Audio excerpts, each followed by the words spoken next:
آج جس دور سے ہم گزر رہے ہیں یہ نہایت ہی پرفتن دور ہے، سوشل میڈیا کا دور ہے، اور سوشل میڈیا نے ایک ایسی آزادی پیدا کی ہے کہ جس میں اسلام کے جتنے مخالفین ہیں وہ سوشل میڈیا پہ، یوٹیوب پہ، فیس بک پہ اسلام کے خلاف بات کرنے میں اور عقیدہ حق کے خلاف بات کرنے میں کوئی کسر باقی نہیں چھوڑتے۔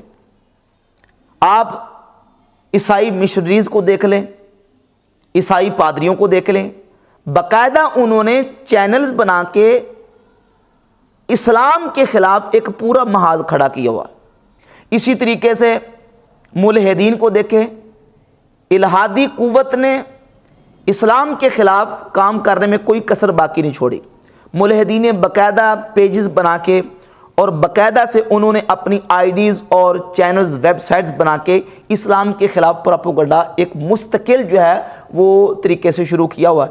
اسی طریقے سے قادیانیوں نے، مرزائیوں نے اپنے ٹی وی چینلز کے ذریعے اور اسی طریقے سے یوٹیوب، فیس بک پہ آئی ڈیز اور پیجز کے ذریعے اسلام کے خلاف مسلمانوں کے عقائد کو خراب کرنے کے لیے پوری سازشیں اور کارروائیاں شروع کی ہوئی ہیں۔ اسی طریقے سے اہل سنت کے خلاف جتنے بد مذہب ٹولے ہیں انہوں نے اہل سنت کے خلاف پورا ایک محاذ کھڑا کیا ہے، اور پوری پلاننگ اور منصوبے کے ساتھ انہوں نے اہل سنت و جماعت کے جتنے بھی اعتقادی محاذ ہیں ان محاذوں پر حملہ کرنے کی پوری انہوں نے ایک منصوبے کے ساتھ، پلاننگ کے ساتھ پوری کوشش کی ہوئی ہے۔ اس وقت ایک سادہ لو مسلمان کو اپنا ایمان اور عقیدہ بچانے کے لیے کیا طریقہ اختیار کرنا چاہیے؟ تو ایک ہی واحد حل ہے، اپنا ایمان اور عقیدہ اگر اس پرفتن دور میں بچانا ہے تو بد مذہب کی صحبت سے، بد عقیدہ کی صحبت سے بچیں، پرہیز کریں۔ کئی ایسے ہمارے سادہ لوگ ایسے ہیں کہ جو چسکا لینے کے لیے جو چیز فیس بک پہ آتی ہے، جو چیز یوٹیوب پہ آتی ہے اس کو دیکھنا شروع کر دیتے ہیں۔ اگر کوئی قادیانی بیٹھا اسلام کے خلاف باتیں کر رہا ہے اس کو سننا شروع کر دیں گے، اور پھر علماء کے پاس جائیں گے، جی یہ سوال قادیانیوں کا ہے اس کا جواب دیں، اور جانے کے لیے بھی پھر وہ معیار مقرر نہیں کرتے کہ اس سوال کا جواب لینے کے لیے میں نے کس کے پاس جانا ہے۔ ظاہر ایک ایم اے پاس بندہ ہے، ایک پرائمری پاس ہے، ایم اے پاس نے جو سوال کیا ہے وہ پرائمری پاس والا اس کا جواب نہیں دے سکتا۔ ایم اے پاس والے کا سوال آپ ایم اے پاس والے کے پاس جائیں، اس کا جواب لیں۔ اب پھر یہ کہ دائیں بائیں سے ادھر ادھر پوچھنے کی کوشش کرتے ہیں، تسلی نہیں ہوتی، تو جس سے یہ ہوتا ہے کہ پھر اپنا ایمان اور عقیدہ اس میں تذبذب کا اور تشویش کا وہ شکار ہو جاتے ہیں۔ اس وقت الہادی قوتیں جو ہیں اسلام کے خلاف، ملحدین نے باقاعدہ پیجز بنائے، باقاعدہ یوٹیوب پہ انہوں نے اپنے چینلز بنا کے ایک پوری پلاننگ کے ساتھ اسلام کی تعلیمات کے خلاف، قرآن مجید کے خلاف اور نبی پاک علیہ الصلوۃ والسلام کی احادیث کے خلاف وہ پروپیگنڈا کر رہے ہیں۔ عیسائی مشنریز اور کئی ایسے پادری جو پیجز بنا کے اسلام کے خلاف جو ہے پورا پروپیگنڈا کر رہے ہیں۔ اور پھر اس سے نچلے طبقے میں آ جائیں، اہل سنت کے عقیدہ حقہ کے خلاف جتنے اہل سنت کے عقیدے کے محاذ ہیں، ان محاذوں پہ بھی جو بد مذہب اور بد عقیدہ لوگ ہیں انہوں نے پورا جو ہے نا وہ اپنا ورک شروع کیا ہوا ہے۔ تو اب ہمیں اس پرفتن دور میں اپنا ایمان کس طریقے سے بچانا چاہیے؟ ایک تو یہ بات یاد رکھیں کہ سرکار دو عالم صلی اللہ علیہ وآلہ وسلم کی احادیث موجود ہے، صحیح مسلم میں حدیث ہے کہ فرمایا کہ فتنے کا ایسا وقت اور دور آئے گا کہ صبح کو بندہ مومن ہوگا، شام کو کافر، شام کو مومن اور صبح کو کافر، یعنی فتنے میں ایسے حالات بن جائیں گے۔ تو اپنا ایمان بچانے کے لیے بندے کو ہر کوشش کرنی چاہیے کہ ہم اپنا ایمان جو ہے وہ گمراہوں سے، بد عقیدہ لوگوں سے بچا سکیں۔ اب وہ لوگ جو کہتے ہیں کہ سنیں سب کی اور مرضی اپنی کریں، سنیں سب کی مرضی اپنی کریں، ان لوگوں کے پاس کون سی دلیل ہے جس سے ہم سادہ مسلمانوں کو قادیانیوں کی بات سننے سے روک سکیں، عیسائیوں کی بات سننے سے روک سکیں، اسی طرح ملحدین کی بات سننے سے، ان کے لیکچرز، ان کے بیانات سننے سے روک سکیں؟ کون سی دلیل ہے؟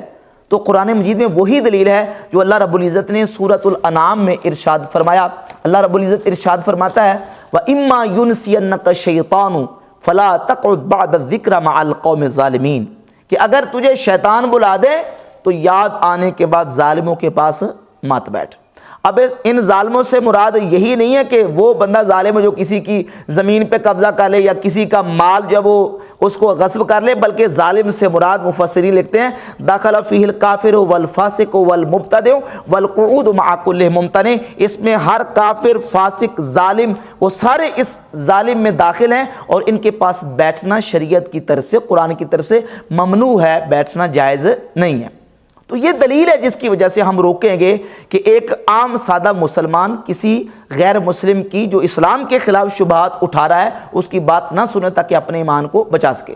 جتنے اس وقت جو اسلام کے خلاف باتیں کر رہے ہیں، آپ قادیانیوں کو دیکھ لیں۔ مرزا قادیانی جب پیدا ہوا تھا تو اپنے ساتھ اپنی ٹیم کو لے کے پیدا نہیں ہوا تھا۔ مرزا قادیانی کے جو اس وقت فالورز موجود ہیں، مرزا قادیانی جو ہے وہ اپنے گھر سے لے کے پیدا نہیں ہوا تھا۔ مرزا قادیانی نے جب دعویٰ نبوت کیا اور اس نے جو اپنی تبلیغ شروع کی اپنے مذہب کی، تو اس کو ماننے والے بہت سارے وہ لوگ تھے جو اپنے آپ کو کلمہ پڑھنے والا کہتے تھے۔ مثال کے طور پہ مرزا غلام محمد قادیانی کا جو پہلا خلیفہ ہے مولوی نور الدین بیروی، یہ غیر مقلد وہابی اہل حدیث کا بہت بڑا عالم تھا۔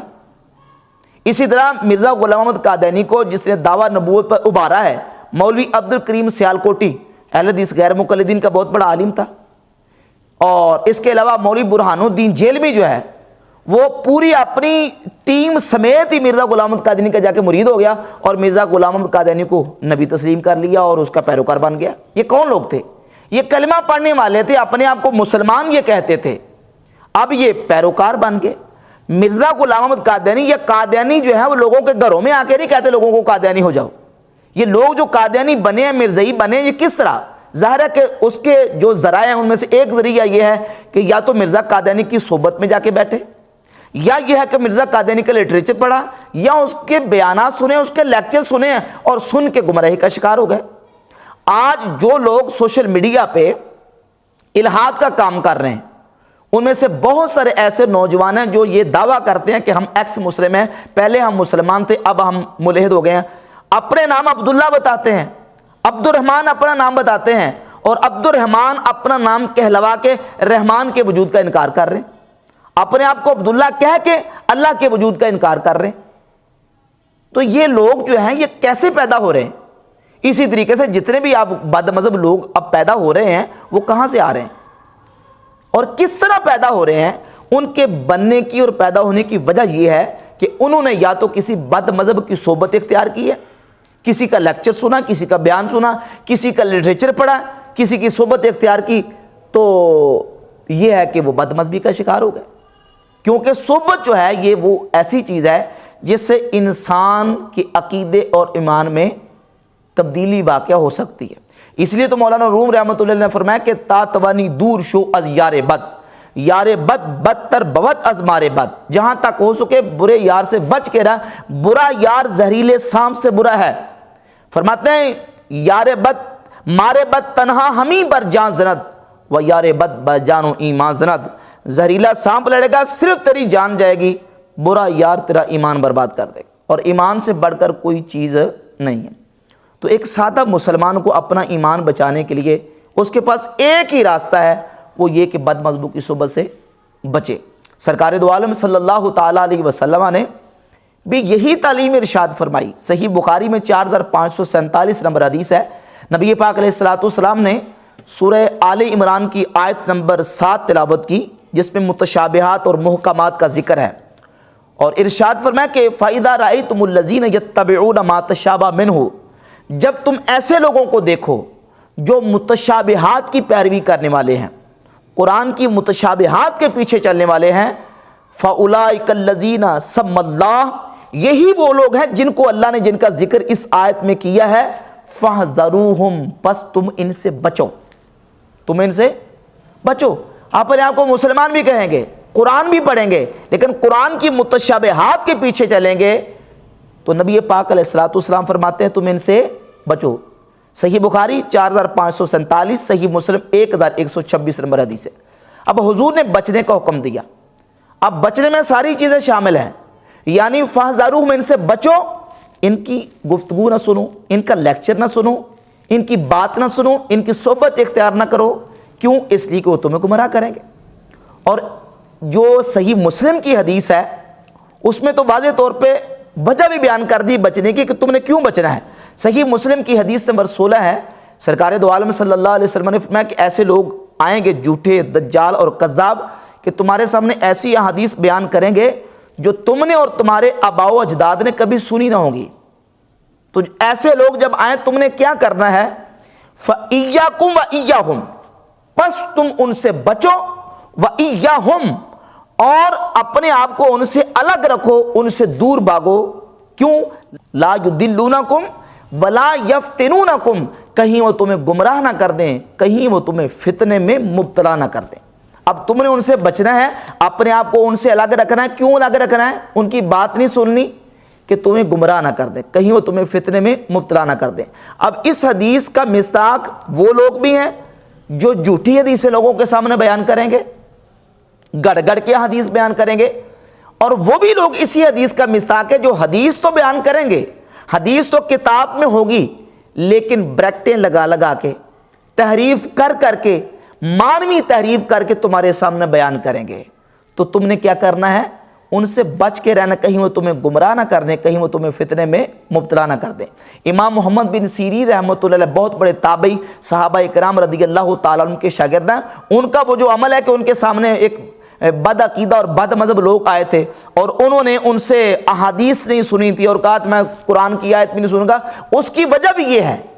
سنن دارمی میں جو روایت موجود ہے اس روایت کا نمبر ہے 397 پہلی جلد میں۔ تو وجہ کیا تھی؟ وجہ یہ تھی کہ وہ لوگ حدیث تو پڑھیں گے لیکن اس میں کیا کریں گے؟ تحریف کریں گے۔ تو نبی پاک صلی اللہ علیہ وسلم نے ایسے لوگوں سے بچنے کا حکم ارشاد فرمایا تھا۔ تو اس لیے ایک سادہ بندے کو بد مذہب کی، گمراہ کی صحبت سے بچنا چاہیے تاکہ ایمان بچ سکے۔ اب ہمارے کئی ایسے سادہ بھائی ہوتے ہیں جو کہتے ہیں جی سنیں سب کی اور مرضی اپنی کریں، اور یہی لوگ ہیں سب سے پہلے بد مذہبوں کا شکار ہوتے ہیں جو کہتے ہیں سنیں سب کی مرضی اپنی کریں۔ اور ایک وقت وہ آئے گا، نبی پاک صلی اللہ علیہ وآلہ وسلم نے پیش گوئی فرمائی، سنن ابی داؤد میں صحیح حدیث ہے، فرمایا کہ جب دجال ظاہر ہو، من سمع بالدجال فلینع عنہ، جب تم میں سے کوئی دجال کا تذکرہ سنے تو دجال سے دور بھاگے، اس کے قریب نہ جائے۔ فواللہ ان الرجل لیأتیہ وہو یحسب انہ مومن، فرمایا اللہ کی قسم ایک شخص وہ ہوگا جو یہ گمان کرے گا میں تو مومن ہوں، یعنی وہ یہ گمان کرے گا میں تو مومن ہوں، مجھے کیا ہونے لگا ہے؟ فَيَتَّبِعُهُ مِمَّا يَبْعَثُ بِهِ مِنَ الشُّبْهَاتِ، پس اب یہ جو اپنے آپ کو مومن کہنے والا تھا یہ اس کے پیچھے اس کا پیروکار بن جائے گا۔ جو شبہات دجال اٹھائے گا ان شبہات کا یہ پیروکار بن کے اس کے پیچھے چلنا شروع کر دے گا۔ کون؟ جو کہے گا میں تو مومن، مجھے کیا ہونے لگا ہے؟ آج بھی لوگ ہیں نا کہتے ہیں سنتے ہیں یہ کیا کہتا ہے؟ بھائی اگر آپ سننا شروع کر دیں گے تو یہ ایسا سمندر ہے جو ختم ہونے والا نہیں ہے۔ یہ صرف اہل سنت کے مخالفین کی حد تک نہیں رہے گا، بلکہ پھر عیسائی بھی کہیں گے ہمیں سنو اور سن کے بعد اس کے بعد فیصلہ کرو، یہودی کہیں گے ہمیں سنو اس کے بعد سن کے فیصلہ کرو، ہندو کہیں گے ہمارا مذہب بہت پرانا ہے، ہماری بات سنو اور سن کے بعد میں فیصلہ کرو کہ اسلام حق ہے کہ ہندو مذہب حق ہے، اور مرزائی کہیں گے ہمیں سنو اور سن کے فیصلہ کرو، جبکہ قرآن و سنت اس بات کی اجازت نہیں دیتے کہ ایک سادہ مسلمان کسی گمراہ کی، کسی بد مذہب کی بات کو سنے۔ بلکہ امام محمد بن سیرین رحمۃ اللہ علیہ سے صحیح مسلم کے مقدمہ میں امام مسلم رحمۃ اللہ علیہ وہ روایت لے کے امام محمد بن سیرین فرماتے العلم دین، علم دین ہے، فانظروا امن تاخذون دینکم، تم یہ دیکھو کہ اپنا دین کس سے سیکھ رہے ہو، اپنا دین کس سے حاصل کر رہے ہو، تمہارے دین کا ماخذ کیا، کس سے دین لے رہے ہو۔ تو دین لینے کے لیے، علم سیکھنے کے لیے پہلے دیکھو کہ جو بندہ جس سے تم دین سیکھ رہے ہو، جس سے بات سن رہے ہو، وہ کہیں بد عقیدہ تو نہیں، اس کے عقیدے میں خرابی تو نہیں ہے۔ تو اپنا ایمان اور عقیدہ بچانے کے لیے بد مذہب کی صحبت سے بچنا ضروری ہے۔